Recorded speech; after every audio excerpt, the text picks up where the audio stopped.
বাংলাদেশ চলচ্চিত্র শিল্পী সমিতির আসন্ন নির্বাচনকে সামনে রেখে শিল্পীদের মধ্যে ঐক্য বজায় রাখার আহ্বান জানিয়েছেন জনপ্রিয় চিত্রনায়ক বাপ্পারাজ।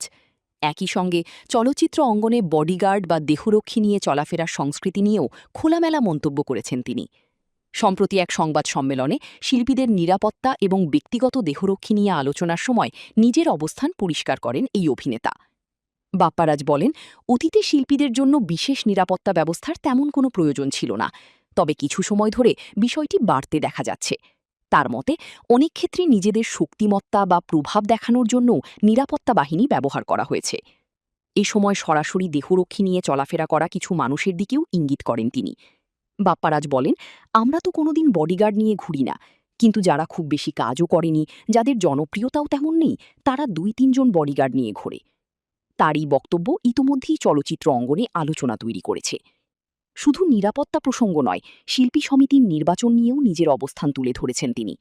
সভাপতি পদে নির্বাচনে অংশ নেওয়ার প্রস্তুতি নিচ্ছেন বাপ্পারাজ। নির্বাচনকে ঘিরে তিনি সুস্থ, সুন্দর ও উৎসবমুখর পরিবেশের আহ্বান জানান। শিল্পীদের উদ্দেশ্যে তিনি বলেন, আমরা সবাই এক পরিবার, আমাদের মধ্যে বিভেদ থাকা উচিত নয়। নির্বাচন হবে আনন্দের, কাউকে আঘাত বা কটু কথা বলে নয়। অতীতের বিভাজনমূলক বিষয় সামনে না আনার পক্ষেও মত দেন তিনি। তার ভাষায়, যা অতীতে হয়েছে তা পিছনে রেখে শিল্পীদের সৌন্দর্যপূর্ণ পরিবেশের আবার ফিরিয়ে আনার চেষ্টা করতে হবে। এদিকে শিল্পী সমিতির নির্বাচনে অতীতে দেওয়া নানা প্রতিশ্রুতি বাস্তবায়ন না হওয়ার বিষয়েও কথা বলেছেন তিনি।